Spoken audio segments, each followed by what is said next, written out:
Hello and welcome to Faith Matters. This is the show where we take a spiritual perspective on life across Merseyside. And today we're talking about childlessness and infertility. And our guests in the studio are Lizzie, Lowrie and Sonja, Doragh. So welcome, ladies. Good to see you here today.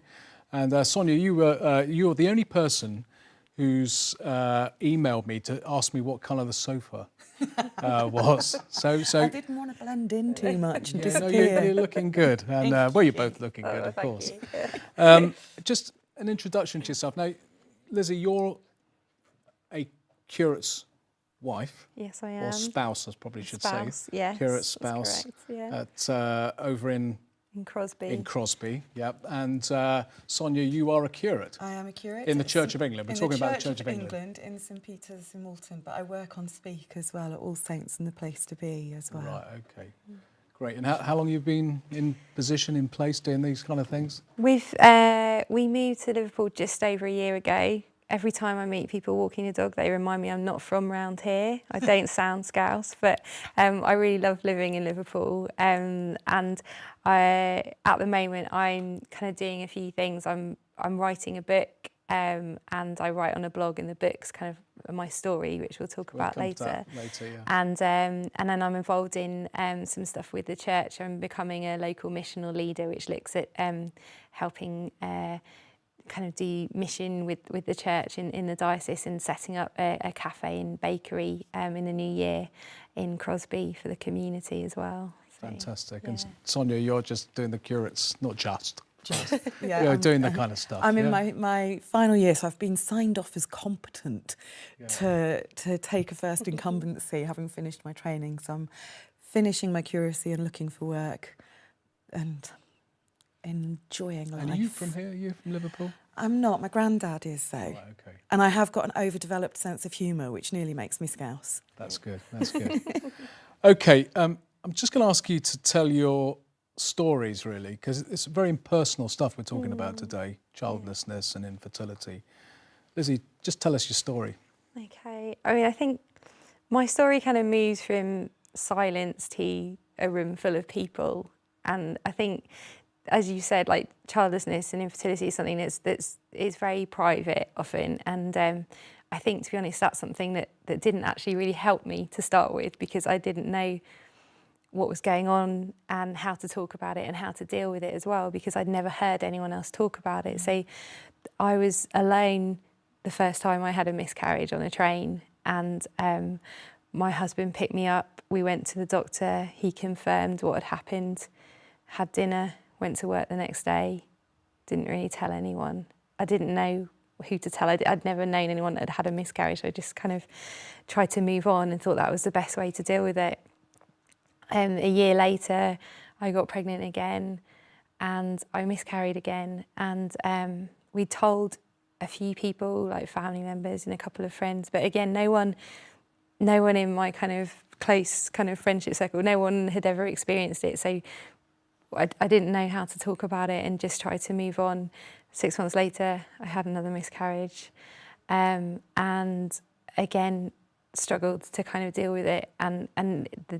I didn't realise at the time I was grieving.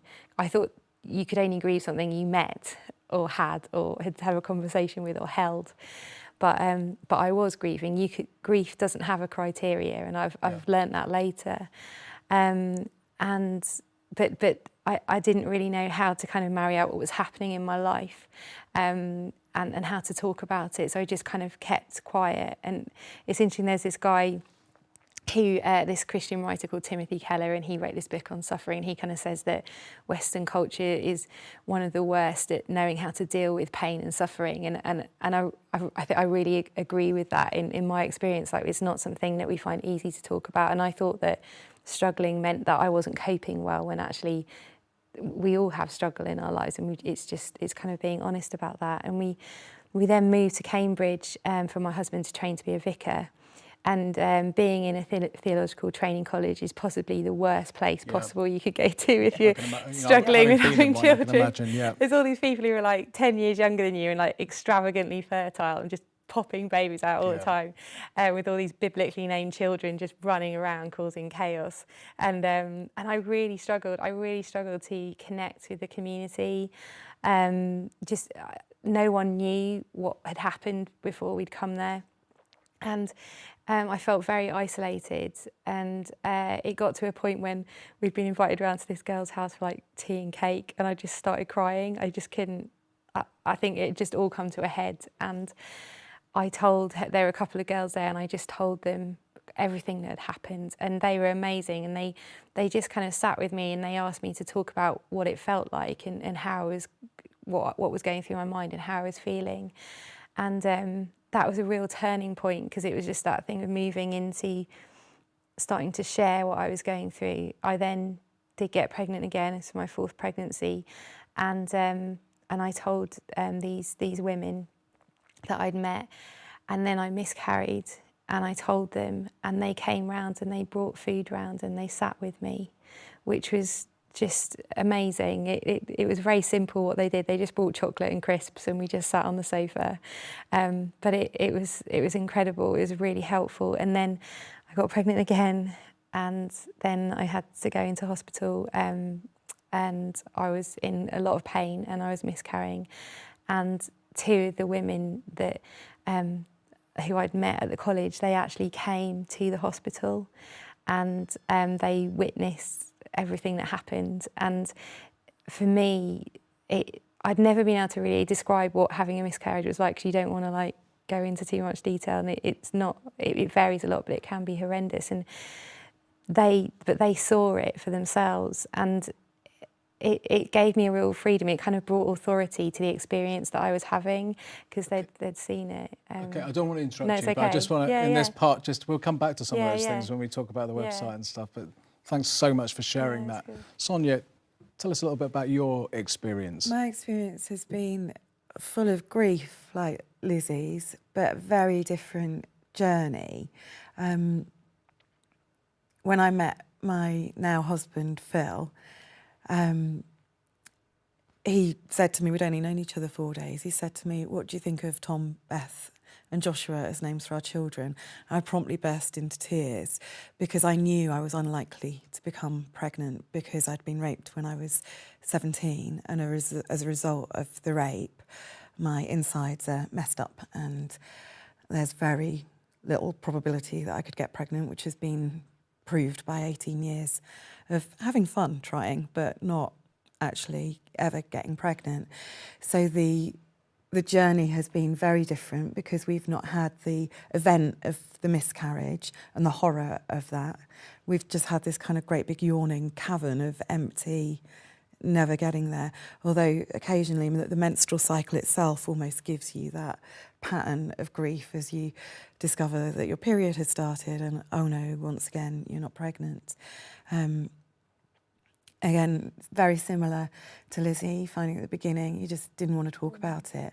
In a way, even saying something to someone else felt like betraying the hope that you had that you might sometime get pregnant. Because to say, I think we're not getting pregnant, to communicate infertility is almost giving it some power. But over the years, I've become less scared of talking about it. And become more aware how important it is to talk about it and to give a voice to what is actually quite a common story that doesn't get told enough. We get told in sex education, you do this, you do that, you get pregnant. And it isn't that simple. For about 1 in 4, it's not that simple. And the grief of it, in fact, the Bible's got a brilliant little verse about there's nothing empty like the tomb or the empty womb. And that sense of emptiness can be overwhelming. And over the years, it changes. The beginning of our marriage, it was the dominant, feeling, and felt like you'd never overcome it. But you slowly learn to weave it into the rest of life. And you've gone on to adopt children, haven't you? We've got 3 adopted sons who are absolutely wonderful, each in their own right. And it's interesting as well, because parenting through adoption still means we've missed out pregnancy. Yeah. And I think it's quite important to acknowledge that as an infertile woman, that there are still elements of the journey into motherhood that I still grieve, despite having a house full and a heart full of children. It can be easy to think that that's the solution to infertility. It's not that simple. And it's really important to acknowledge that, so that your trauma and your loss isn't kind of tried to brush under the carpet and then works itself out with the children. I love my boys to bits, and I've chosen each of them, and that's an absolute privilege as an adopted family to have that element of choice. And I'm delighted by that, but it doesn't take away some of the grief that even when I look at them as individuals, sometimes I wish they'd grown in my womb. It might have made their story simpler as well for them. Well, thanks for sharing. We're going to our commercial break in a few moments. When we come back, we're going to talk and just pick up on where you left off, really, Lizzie. We're going to talk about your website and how you got there, and then we're going to talk about the society and the church's attitude to these issues. Explore that a bit further. So join us after the commercial break for Faith Matters, where we're looking at childlessness.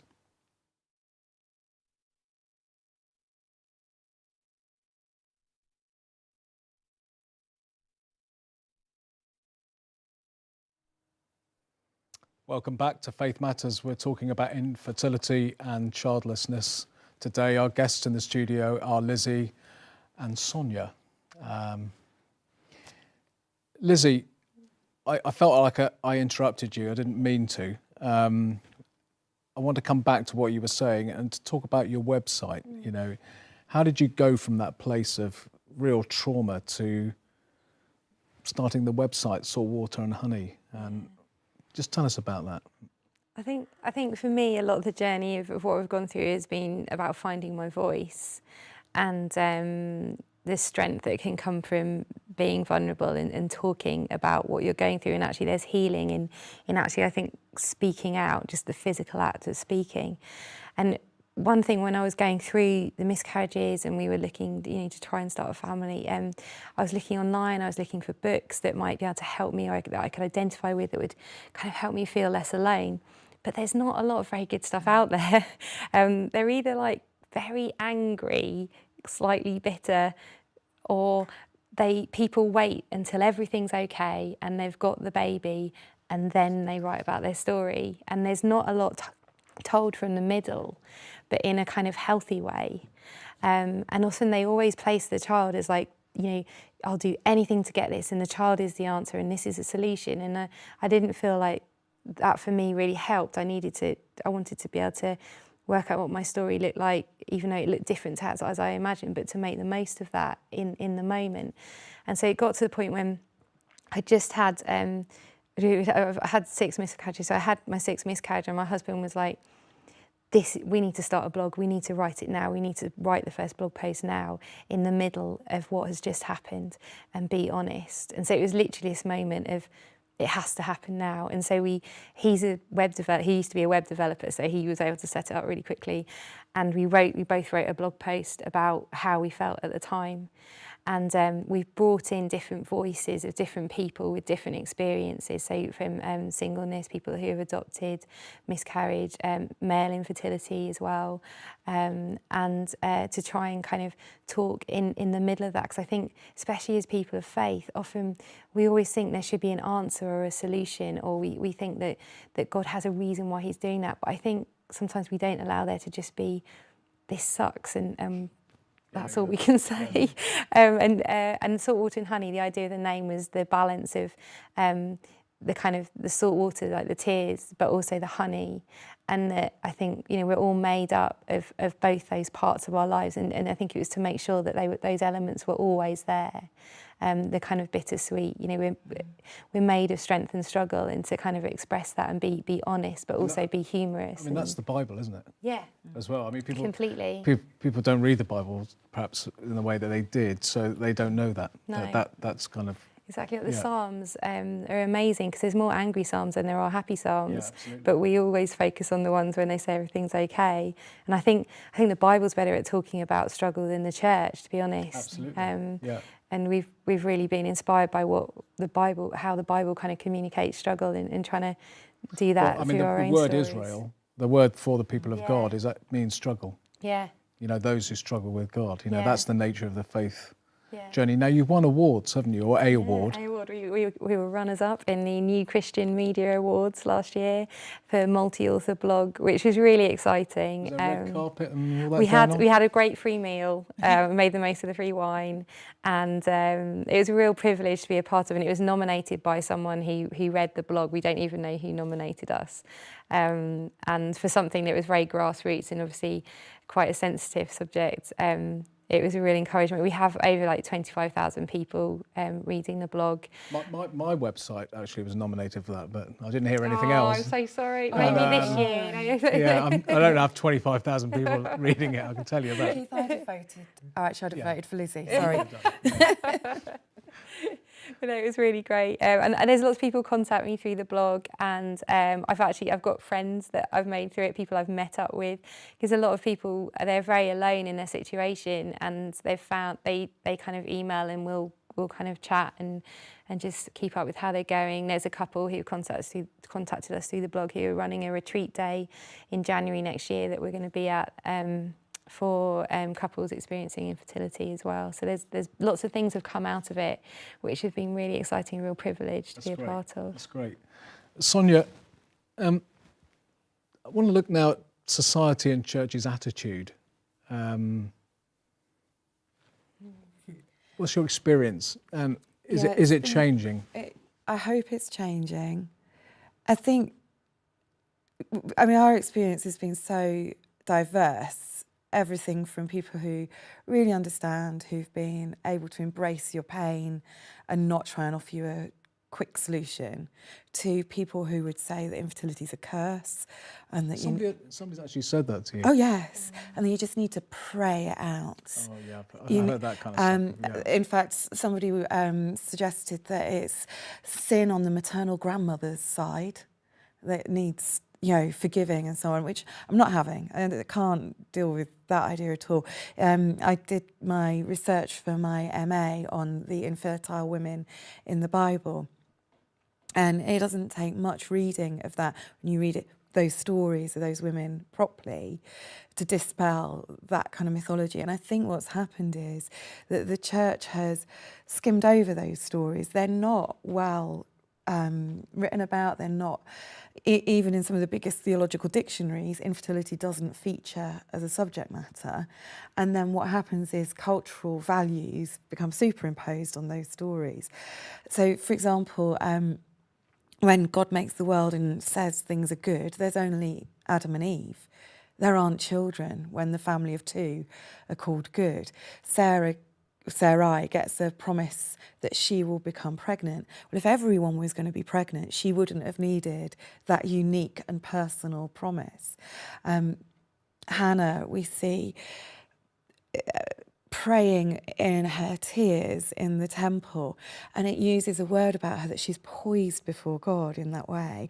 That word is only then used about, again in the Old Testament, about how God is in his perspective towards Israel. He's poised towards Israel. So in her grief, in her lament, Hannah's attitude, her place with God is just right.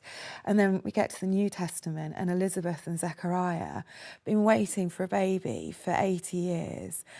And it says that they were pleasing in the sight of the Lord. Well, you can't be cursed and pleasing in the sight of the Lord. So I love that from those stories you can derive great hope. And we see through the Old Testament the genealogies, your place in God's people relies on having a son, being part of the inheritance. They're gone in the New Testament. Yeah. My place in God's people isn't reliant on my womb. It's not reliant on me having a child. It's reliant on Christ. Yeah. Who I am in God is through being a child of God through adoption, which, the doctrine of adoption, for me, that's a big part of what's been good for us as family, is understanding that's also part of how we're God's family. My identity as woman isn't dependent on my womb. I'm made in God's image, and I'm fruitful not just in here, fruitful in the spirit, fruitful in how I live out, even in my grief at infertility. And I don't think church has always understood that. I think that story of Israel and having children in order to inherit has stayed part of our understanding of what we have as almost a right, and that the church sometimes can almost add to that by becoming church for families rather than being a really good church family that embraces difference and so on. So, you know, I think we talked earlier before we came on air about how the church kind of often offers a kind of an easy kind of answer, you know, a kind of there, dear, you know, everything's going to be okay. Have you experienced that kind of thing, Lizzie? Yeah, to be honest, it's been the most testing thing for my faith going through this. And a lot of people don't know how to deal with what you're going through as well. And I think there's a difference between sympathy and empathy. And one is your sympathy, you're still having a lot of distance from the person, and you're just going, oh, it'll be okay, it'll be okay. Empathy, like you're sat here and you're like, tell me how you're doing. And it's not... Well, you don't have to say anything You don't at have all. to say anything, just you can Yeah. sit there. I've had people sit and cry with me, and that was the most humbling, deepest kind of... profound experience that I've ever had is for someone to cry with me, and they didn't need any words. And I think, like in the book that I'm writing, like at the moment, I mean, we don't have children. I don't know what's going to happen, and I think we're seeking to. We think when we're helping people, we should be able to say, "Oh, there's a reason why this is happening," or try and neaten the suffering, or find a solution to it or something. And my book doesn't end with a family. And I'm glad that it doesn't, because I want to kind of challenge that idea that actually I think faith, there is always an element of mystery in faith. Absolutely. Only 50% of women ever know why they've miscarried, and I'm one of those 50% that don't know. There's no medical reason why. And so that's why I'm glad the book has that open end. And when's your book out? Well, it might be a while. I'm going to send it to publishers before Christmas, so I've got to get someone to publish it. I'm sure you'll get it so published. if you're watching, you know. And how can people get in touch with you? They can contact through the blog saltwaterandhoney.org, and there's a contact us page, and you can email, and I will personally reply to any emails. I can meet up. I love going for coffee, so I'm up for that, definitely. Great. And Sonja, can they get in touch with you? Yeah, I know you're can... busy with pastoral work. I love my job. They can get in touch via the blog as well, or by my email, which is Sonja, which is Sonya, at Doragh, doragh.co.uk. And yeah, like Lizzie says, just really love to hear other people's stories and make the conversation carry on. Thanks so much for coming on. It's been a real privilege having you here. Thanks so much for sharing personally of your lives, and bless you both. Thank you. And thank you. Join us again for Faith Matters.